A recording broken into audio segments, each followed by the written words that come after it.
Hello friends, तो आज की इस वीडियो में हम देखने वाले हैं इकोनॉमिक्स लेक्चर फोर्थ। 3 लेक्चर मैंने ऑलरेडी बना दिए हैं। आप जाके प्लेलिस्ट चेक कर सकते हो। जो भी स्टूडेंट यूपीएससी, यूपीपीसीएस या आरओ की प्रिपरेशन कर रहा है तो प्री एग्जाम के लिए आपके ये जो टॉपिक्स है काफ़ी इंपॉर्टेंट होते हैं। जब तक आपके टॉपिक आपका बेस क्लियर नहीं होगा ना, आप प्री एग्जाम के जो क्वेश्चन आते हैं वो समझ ही नहीं सकते। ठीक है, तो उसके लिए आपको एक एक टॉपिक ध्यान से समझना होता है। इकोनॉमिक्स आपको पता ही है, काफ़ी बच्चों के माइंड से ऊपर की तरफ से जाती है, समझ ही नहीं आती। तो इकोनॉमिक्स के लिए आपको सारे टॉपिक डिटेल में समझने होते हैं, उनको लर्न करने होते हैं एंड उनसे रिलेटेड जितने भी प्री एग्जाम में क्वेश्चन बनते हैं आपको वो सॉल्व करने होते हैं। तो आज मैं आपके लिए लेके आई हूँ बैंकों के बारे में, जो है आईडीबीआई बैंक। आईडीबीआई बैंक मतलब भारतीय औद्योगिक विकास बैंक। फुल फॉर्म क्या होती है, कभी कभी ये भी पूछ लेते हैं। ठीक है, कभी कभी क्या ये पूछते ही है, industrial development bank of India. IDBI bank की फुल फॉर्म क्या होती है, industrial development bank of India, भारतीय औद्योगिक विकास बैंक जिसको हिंदी में कहते हैं। अधिकतर आप देखोगे जो ये बैंकों के नाम वगैरह पूछे जाते हैं ना, इनकी फुल फॉर्म तो ये हिंदी में लिख के आती है इंग्लिश की अपेक्षा, क्योंकि इंग्लिश में अधिकतर सबको याद हो जाती है, लेकिन हिंदी में कॉमन सी लगते हैं सब बैंकों का नाम। जैसे आप सिडबी बैंक देखोगे, उसकी जो है हिंदी में वो होती है लघु औद्योगिक विकास बैंक, क्योंकि वो लघु बैंकों के लिए था।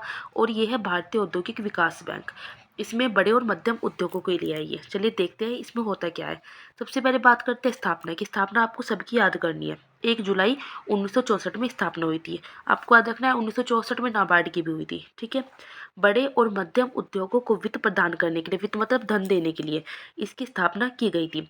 एक तो लघु और मध्यम और बड़े उद्योगों को, ठीक है, और लघु उद्योगों को मेन जो लघु उद्योगों के लिए आया था वो सिडबी आया था। इसका हेडक्वार्टर है अब तो मुंबई में हेडक्वार्टर। 11 अक्टूबर 2004 में RBI reserve bank of India ने एक अधिसूचना जारी की, जिसके तहत आईडीबीआई को आरबीआई अधिनियम 1934 की अनुसूची 2 के तहत शामिल कर इसे अनुसूचित बैंक का दर्जा दे दिया गया। वर्ष 1990 में सिडबी की स्थापना के बाद लघु उद्योगों में फंड उपलब्ध कराने की जिम्मेदारी सिडबी को, बाकी को फंड इडबी के द्वारा उपलब्ध कराए जाते रहे। मतलब 1990 में क्या हुआ, सिडबी की स्थापना के बाद लघु उद्योगों में जो फंड उपलब्ध कराने की जिम्मेदारी किसको दी गई, सिडबी बैंक को। और जो बड़े और मध्यम उद्योग होते हैं, बीच वाले और बड़े उद्योग, उनको फंड कौन देगा, आईडीबीआई के द्वारा देते जाते रहे। ठीक है, तो अगर हम कहें सिडबी बैंक की स्थापना लघु उद्योगों के लिए हुई थी और मध्यम और बड़े उद्योगों की स्थापना के लिए आईडीबीआई बैंक बनाया गया। आई होप आपको अच्छे से समझ आ गया होगा। ठीक है, आपको फुल फॉर्म अच्छे से याद रखनी है, स्थापना कब हुई थी और किस लिए, उसका हेडक्वार्टर सबका ही याद रखना है। एक बैंक और देख लेते हैं हम, एनएचबी, नेशनल हाउसिंग बैंक।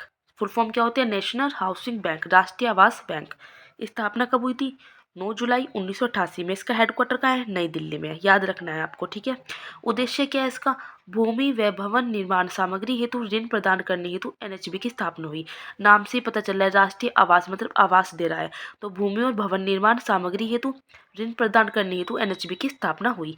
यह बैंक राष्ट्र में आवास संबंधी ऋण प्रदान करने वाली संस्थाओं में सबसे ऊपर की संस्था है। एनएचबी की स्थापना आरबीआई की सहयोगी संस्था में हुई। देश में कार्यरत आवास संबंधी ऋण देने वाली संस्थाओं पर पर्यवेक्षण क्या होता है, सुपरविजन, नजर रखना, और विनियमन संबंधी कार्य कौन कराता है, एनएचबी कराता है। याद रखना है आपको।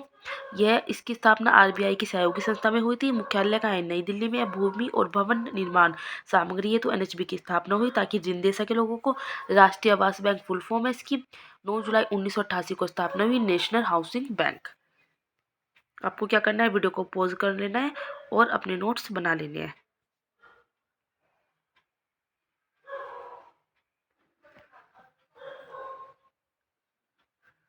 तो आपको वीडियो को पॉज करके अपने नोट्स बनाते चलना है, इसलिए मैं स्टार्टिंग से दिखा रही हूँ। जितने भी मैं इकोनॉमिक्स की वीडियो डालूंगी आपको सब वीडियो को देखकर, वीडियो को पॉज करके नोट्स बनाना है और समझते चलना है।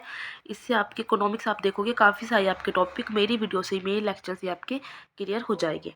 अगर आपको वीडियो अच्छी लगी है तो आपको लाइक करना है, शेयर करना है और कमेंट्स करके मुझे ज़रूर बताना है।